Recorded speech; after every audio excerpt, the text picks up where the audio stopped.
Hey, do you ever feel stuck in the creative process? I mean, there's times when you just can't get an idea, or when you do, it's a total mess and you don't know where to head with it.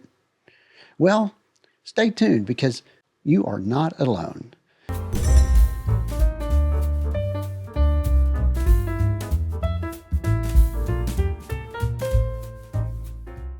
Hi, I'm Jonathan, and welcome to my channel.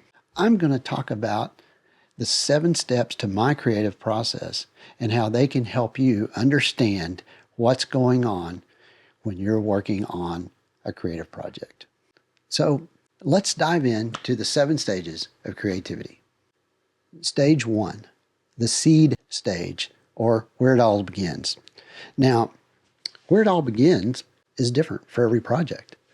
I mean, sometimes if you're an artist, you may have a blank canvas or a blank piece of paper, and you're like, where do I start? Where's the seed to the idea? Where am I getting this from? And you may have inspiration. You may walk through a field that day and you like saw wheat blowing and you're like, I want to do something cool with that. Okay. If you're a designer or an advertiser or an illustrator, you may get a call from a client saying, hey, I need X, Y, and Z, and can you help me out? And that is the seed stage. That is where it all begins. And I also like to say it's the problem. We solve problems. So the seed stage is the problem stage. You have to create something. You have a blank piece of paper, you got to create something there. Or you have a client call and they want a creative solution and you have something there. So that's what this stage is. And it's the impetus. It's the thing that really gets you going. Okay. But where do you go from there? Stage 2, the exploration stage, or as I like to say, filling your brain full of everything you can. When you get to this point, right at the seed stage, you've got to learn as much about the project or, what it is that you have to create. You have to learn about that. As a creative, as a designer or an illustrator, sometimes that means a lot of research, whether that's going online or going out and looking in a field or, going to explore. I mean, maybe you're a package designer and you need to go out and look at all the packages on the shelf for what type of product you're going to be designing. Okay. You might be an illustrator and you're supposed to illustrate something about Paris. You may have to go watch a lot of videos about Paris or do research on Paris. Maybe go to the library or whatever. You've got to do your research. Filling your brain with all this stuff is you're going to cram it full. Okay, that's what we should do as creatives, is learn as much about what we're going to do as possible. The reason we do this is because the quality of the output can only be as good as the quality of the input. You got to put really good stuff in. If you're going to put like crap in your mind, you're only going to get crap out. I mean, things like that. Well, that's the truth here. You've got to really put all this information in your head, so when you start creating, you'll get the best solution. So where does this lead? Well, step 3, the chaos stage, or the messy middle. This is where we all try to come up with the idea. I mean, as soon as you get all this information, you go in and you say, okay, I'm going to start working on ideas. And if you're a designer, you're doing thumbnails and you're working it all up and you're like, oh man, maybe this will work, or maybe this will work. And you can spend like a day, maybe 2 days, and you're just like, I'm just not getting this. It's just not working. I'm not coming up with any ideas. I suck. That's the way I feel almost every project. There's a point in my creative process, and that's the messy middle, that I just feel like I'm never going to solve this problem. Never, ever, ever, ever going to solve this problem. So this stage is really about trial and error. I mean, you're going to try different things and you're going to come up with something that you like. You're going to come up with a lot of things you don't like, but you just keep doing it. When you feel that way, I want you to be reassured this is part of the process, that you feel like you can't solve the problem. But trust me, if you really have good input and you've really worked hard, this messy part is going to lead to something better. Hey, I wanted to break in here real quick and say, if this video is resonating with you, would you mind giving it a thumbs up? And if you're into videos about creativity, illustration, and being inspired and staying inspired, consider hitting the subscribe button. I would really appreciate it. Thanks. Stage 4, the recharge stage, or it's time to let your brain breathe. So After you do all this work, you've done all the research and you've done all the messy middle where you're trying to solve the problem and you're just not getting there and everything, this is where I like to take a break. Now, what I mean by take a break, it could be just going out and walking around or whatever. It could be taking a night's worth of sleep. It could be moving on to another project and working on that project and just put the other project, this project you're working on to the side for a while. And the reason I say that you need to do that is because there's something, and I said at the first, it's not magic, but this is the magical part. There is a little bit of magic, is that our brains take all that information, and while we're not thinking about it, it's still processing. That subconscious is doing something. Those little gears in your brain that you don't even know about are processing. So take that rest. Really, give your brain a break. And I think you'll find out that later down the line, your brain's going to reward you for that. Stage 5, the epiphany stage, or as I like to call it, the aha moment. So after you've given your brain this break, I found out that usually during that time, something triggers something in my mind, and I'm like, ooh, that's a great idea. I hadn't even thought about that before. And it's like you hadn't thought about it consciously, but subconsciously, your subconscious was working on it. And that's where all of a sudden you get this inward inspiration. Now, that inspiration isn't just coming out from the air. That's coming out because you did the research. You did the whole messy middle part, and then you gave your brain a break. Okay? So this is the fun part. You're like, oh, I got an idea. I got another idea. I got another idea. And this is where you like really start coming up with the solutions that you will probably present to your client, or the solution if you're an artist that you're going to start putting on canvas. Okay?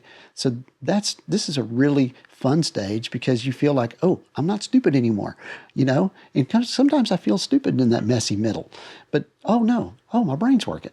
So this is the aha moment, and it's really important. So that leads to stage 6, the evaluation stage, or you call it testing your ideas.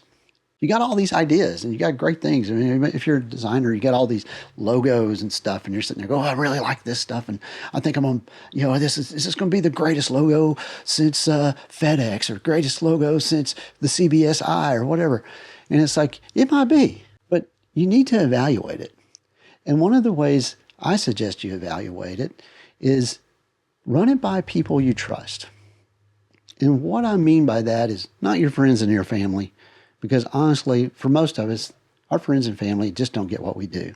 But if you're designers, you have other designers that you trust. If you're an illustrator, you have other illustrators you trust, so forth and so on. Run it by them. Hear what they have to say. Listen to their honest opinions. A lot of times, if there's something negative to be said, I found out that I was kind of thinking that too, but that idea I think it was just so good. But, I had this little nagging thing in the back of my mind. And then somebody, one of your friends sit there and go, hey, I don't know, it kind of feels like this, or, maybe you're just missing the mark here. And then all of a sudden it resonates with you because you were thinking it too. And so I think this is a stage where you find out, that old parable about the king being naked. I think sometimes this is where you find out if the king's naked or not. Because, you have friends that'll shoot straight with you. Now, with that said, don't let your friends destroy a great idea, because sometimes they just have a different opinion than you. I mean, one of the things I like about this channel, and I talk about this, is that creatives all will solve a problem differently. And that's not what I'm talking about. If a creative comes to you and say, instead of using red, you probably use green. Or something like that. Or instead of using a pointy serif, I would probably use a block serif, or all this. Well, that may be just the difference in their aesthetic and your aesthetic. And you need to stick with your aesthetic, because that's why people hire you. That's your brand. That's how you look. Learn to take the nuggets that really speak to you, but, learn to discard some of those things that are just their personal opinion that really has nothing to do with solving the problem. It's just the way they would solve the problem. It's not the way you would solve the problem. Because a good idea is always going to be able to stand the testing of it, okay? That doesn't mean that you don't chop a few rough edges off once in a while, but it should stand the test. And that leads us to our final stage, stage 7, which is the refinement stage, or bringing it to life. I always like to say this is the fun stage. You've kind of really settled on what the idea is. You're ready to go in, and this is, if you're an illustrator, this is when you really get to do your craft. This is when you're looking at the colors and the design of the image, and you're what's the emotion on that face that you're illustrating. If you're a designer, it's like this is where you get to really refine your brand or your logo that you're doing for your client, or that brochure or whatever, and you're really getting into the details. Because as designers, as illustrators, as creators, the devil is in the details. If you don't take care of the details, it's going to bite you in the butt. This is the fun part. This is why most of us got into the business that we're in. If you're an artist, doing the actual painting, this is why you got into being an artist. This is the fun part. And you want to make it the best you can. You want to practice your craft. So you're going to refine this to the best of your ability. And I'll tell you right now, if you do that and you've got a great idea, you're going to have a happy client, or you're going to have a happy customer that's buying your art from you, and you're going to be happy because you really strove to do the best you can. That's what the 7th stage is developing that idea or those ideas to make them as perfect as possible now that you've gone through the other 6 stages. To recap this a little bit, I just want you guys to think that creativity isn't just inspiration, that there is a process. It's nice to know that there is a process, that your brain goes through a process. There's a process of putting in information and getting good quality output because you put good quality research into it, that you've gone through the messy middle. And when you're in there, you're going to feel bad, but you know that this is just part of the process. So which stage of this process do you struggle with the most? Drop me a comment below and let's have a discussion about it. And I think you'll find out that some people will have problems with different stages, not just the messy middles. If you like this video, please give it a thumbs up. If you like content like this and you want more, I hope you'll hit the subscribe button, because I'm going to do more videos like this. That's it for now. Thanks for watching. I'm Jonathan Rice, and I'll see you in the next one. Take care.